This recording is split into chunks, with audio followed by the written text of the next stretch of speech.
আমার ভাইদেরকেও মারতে আসে এবং সেখানে ওই মুহূর্তে যদি পুলিশ না আসতো তাহলে ওরা আমার ভাইদেরকেও মারতো। ওই মুহূর্তে দাউদকান্দি থানার থেকে পুলিশ আসে এবং পুলিশের সহযোগিতায় আমি ওখান থেকে উদ্ধার হই। পুলিশ আসার পর ঘটনাস্থল থেকে আসামিরা এদিক ওদিক দৌড়ে পালায়া যায়, কিন্তু আমাকে সন্ত্রাসী হামলাকারী নুরুল হক কমিশনারের মেয়ে শাহনাজ আক্তার সুমনা সে ঘটনাস্থল থেকে পালাতে পারেনি। পুলিশ তাকে ধরে ফেলে এবং আমার সাথে করে তাকে থানায় নিয়ে যায়। দাউদকান্দি থানায় যখন আমাকে নিয়ে যায়, রাস্তা থেকে দুইটা মহিলার গা থেকে দুইটা ওড়না দিয়ে আমাকে ডেকে দাউদকান্দি থানায় নিয়ে যায়। দাউদকান্দি থানায় আমাকে নেওয়ার পর অনেক বিএনপির নেতাকর্মী থানায় আসে আমাকে দেখার জন্য। ওই দিন পূজা ছিল এবং আমাদের ডক্টর খন্দকার মোশাররফ হোসেন বড় ছেলে মাহবুব এবং দাউদকান্দি ডোনারচরের কিছু বিএনপি নেতাকর্মী সবাই আসে আমাকে দেখার জন্য। দাউদকান্দি থানায় তখন অবস্থান করেছিল দাউদকান্দি থানার তদন্ত ওসি শহীদুল্লাহ প্রধান, দাউদকান্দি থানার officer in charge OC Junayed Chowdhury, Daudkandi থানার সেকেন্ড ওসি এখন হারুনুর রশিদ এবং সাব ইন্সপেক্টর হাবিবুর রহমান, যার কাছে আমার 5ই অগাস্টে আমার বাসায় হামলা চালায় কারণে আমি যে কুমিল্লা আদালতে দ্রুত বিচার আইনে মামলা দায়ের করি, সেই মামলাটা তারই কাছে তদন্তে ছিল। তারা সবাই ছিল এবং তারা সবাই দেখেছে আমার উপর নির্যাতনের অবস্থা। আমাকে ওরা কি নির্মমভাবে নির্যাতন করেছে এবং ওরা আমার পরনের বস্ত্রটুকু খুলে নিয়েছে। এত সবকিছু নিচে চোখে দেখার পরেও তারা আমার কাছ থেকে একটা চাকরিত এজাহারে স্বাক্ষর নিয়ে চাকরিত এজাহার নিয়ে আসে, বলে এতে স্বাক্ষর করে আসামি আটকাইতে হবে। ওই চাকরিত এজাহারে আমার কোনো বিস্তারিত লেখা ছিল না। আমি ওসিকে বলেছিলাম যে এজাহারে মামলা হবে না, আমি এখানে আমার সাথে যা যা হয়েছে এজাহারে কিছুই লেখা নেই, আমি এজাহার আপনারা সুন্দর করে লেখেন, আমি এতে স্বাক্ষর করব। দাউদকান্দি থানার ওসি বলে আপনার বর্তমানে চিকিৎসার প্রয়োজন, আগে আপনি চিকিৎসা করতে হাসপাতালে যান, আমরা যথাযথ ব্যবস্থা নিব এবং আমরা যে আসামিকে থানায় এনেছি তাকে যদি আত্মায় রাখতে হয় আপনার স্বাক্ষর লাগবে, আপনি আগে স্বাক্ষর করুন। পরে আমি স্বাক্ষর করলাম। এখন কথা হচ্ছে মূল কথা, যেখানে দাউদকান্দিবাসী, দাউদকান্দি সাংবাদিক, দাউদকান্দি পুলিশ, আনাচে কানাচে সবাই জানে আমার সাথে হওয়া জুলাই 24-এর ঘটনাকে কেন্দ্র করে, ছাত্র আন্দোলনকে কেন্দ্র করে আমার সাথে ঘটনা হয়েছে এবং আমি নির্যাতনের শিকার হয়েছি।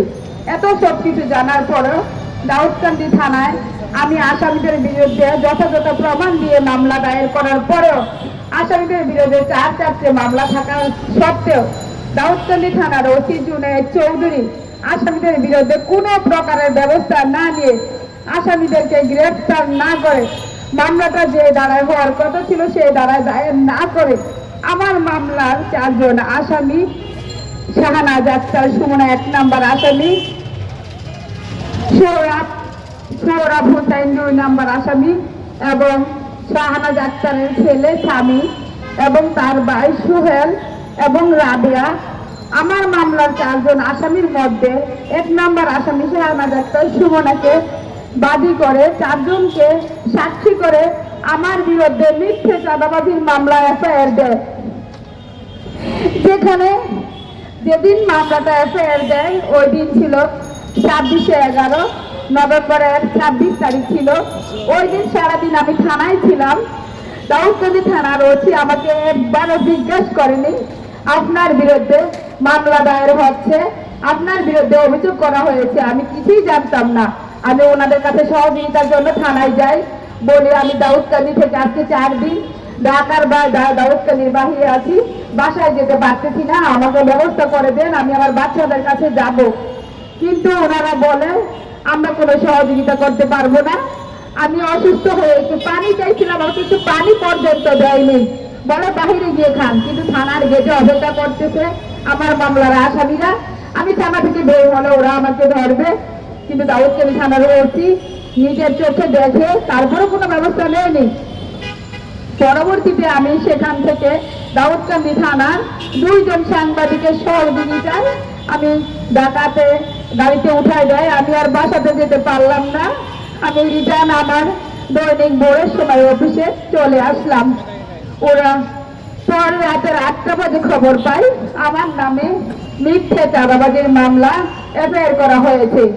আমি নাকি ওদের কাছ থেকে হোয়াটসঅ্যাপের মাধ্যমে 5 লক্ষ টাকা চাঁদা চেয়েছি, কিন্তু যেখানে আমার মোবাইল ফোনটাই আমার কাছে নাই, আমার মোবাইল ফোন, আমার হোয়াটসঅ্যাপ, আমার ইমো, ফেসবুক আইডি অন্য কেউ ব্যবহার করতেছে এবং আমার জিমেল পাসওয়ার্ড মনে না থাকার কারণে আমি কিছুই ফিরাইতে পারি নাই। আমি সবকিছু ভুলে যাওয়ার কারণে আমার ফেসবুক, হোয়াটসঅ্যাপ, ইমো আইডি ওরা ব্যবহার করতেছে। সেখানে আমি চাঁদাটা কখন চাইলাম, আমার নামে মিথ্যে চাঁদাবাজির মামলা যখন এফআইআর দিল, আমি আর বাসায় যেতে পারলাম না। আমি ঢাকাতেই থেকে গেলাম এক কাপড়ে একটানা 4 দিন।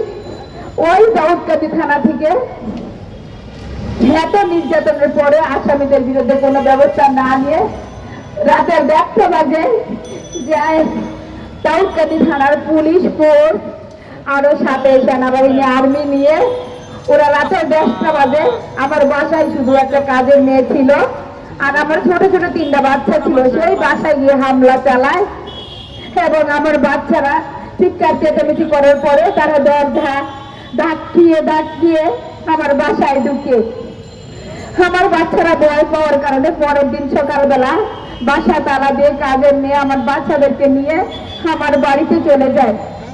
সবচেয়ে বড় কথা হলো যে চাঁদাবাজির মামলা আমার নামে এফআইআর দিয়েছে, সেই চাঁদাবাজির মামলাতে আমাকে দিয়েছে 1 নম্বর আসামি। আমার ভাই সিঙ্গাপুরে থাকে, আমার ভাইকে দিয়েছে 2 নম্বর আসামি। আমার বাবা 17 সালে ক্যান্সার হয়েছে, তখন থেকে তিনি বিছানায় পড়া অবস্থায় সেই ক্যান্সারের রোগীকে দিয়েছে 3 নম্বর আসামি। আমার নাকি পুরো পরিবার নিয়ে আমি চাঁদা চেয়েছি। এখন আমার বাচ্চারা যখন বাসা তালা দিয়ে আমার বাসা ছেড়ে আমাদের বাড়িতে চলে গেল, এই সুযোগে তারা আমার বাসাটাকে লুটপাট করে নিয়ে গেল। আমার বাসার সমস্ত কিছু, আমার প্রয়োজনীয় কাগজপত্র, আসবাবপত্র, বাসার 4টা থাই গ্লাস ভেঙে জানালা কেটে তালা কেটে তারা আমার বাসাটাকে পর্যন্ত লুট করে নিল। আমার দাউদকান্দি বিশ্ব রোড একটা কাপড়ের দোকান ছিল, আমি সর্বপ্রথম ছিলাম একটি ব্যবসায়ী নারী উদ্যোক্তা, আমার 3টা কাপড়ের দোকান ছিল। তারা আমার সেই কাপড়ের দোকানটাও লুটপাট করে নিয়ে গেল। আমার কিছুই নাই, আমার ফ্যামিলিকে মামলা দিল, আমাকে মামলা দিল, আমাকে নির্যাতনের শিকার করো। আমরা দেশ স্বাধীন করেছিলাম, কিন্তু অত্যন্ত দুঃখ পরিতাপের বিষয়, আমরা গতকালও মায়ের ডাকের অনুষ্ঠানে সোহরাওয়ার্দী উদ্যানে বাংলাদেশের পুলিশ জাতিকে সতর্ক করে দিয়ে বলেছিলাম, আমরা লক্ষ লক্ষ শহীদের বিনিময়ে আমরা আবার দেশকে দ্বিতীয়বারের মতো স্বাধীন করেছি, কিন্তু স্বৈর শাসকের শেখ হাসিনার বিভিন্ন প্রশাসনের বিভিন্ন মহলে বিভিন্ন আওয়ামী সন্ত্রাসীরা ঘাপটি মেরে রয়েছেন। তারই পরিপ্রেক্ষিতে আমরা সরকারের কাছে হুঁশিয়ার প্রদান করে বলেছিলাম, অবিলম্বে যে সমস্ত প্রশাসনের নেতৃবৃন্দ এখনো শেখ হাসিনার আদেশ নির্দেশ পালন করার জন্য দেশে বিভিন্ন রকম অরাজকতা সৃষ্টি করার জন্য বিভিন্ন রকম পায়তারা করেছেন, তার তীব্র প্রতিবাদ ও নিন্দা জানিয়ে আজ নির্যাতিত সাংবাদিক সালমা আক্তারের পাশে দাঁড়িয়েছি। প্রিয় নেতৃবৃন্দ, এখানে বিভিন্ন সাংবাদিক, মিডিয়া বৃন্দ এবং মানবাধিকার কর্মী এবং বিভিন্ন দলের নেতৃবৃন্দ রয়েছেন। মিডিয়ার নেতৃবৃন্দের উদ্দেশ্যে আমরা বলতে চাই, আজ সাংবাদিক সালমার পাশে দাঁড়ান।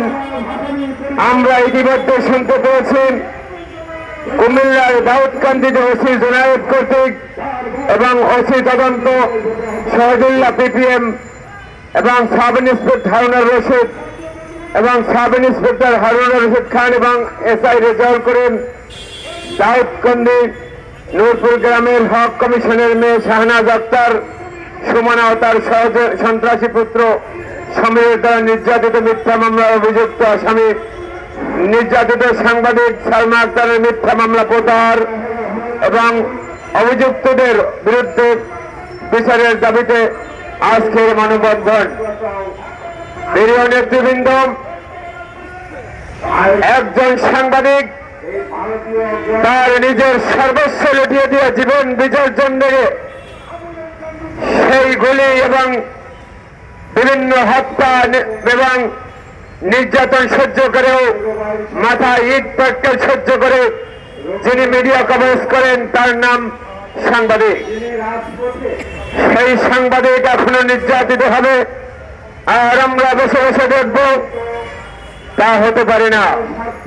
অতএব অতি বিলম্বে সেই ঘাটতি মারা আছে শাসক শেখ হাসিনার প্রতাত্মা ওসিকে প্রত্যাহার করে আমাদের নির্যাতিত সাংবাদিকদের পাশে সকল মিডিয়া দাঁড়াবেন।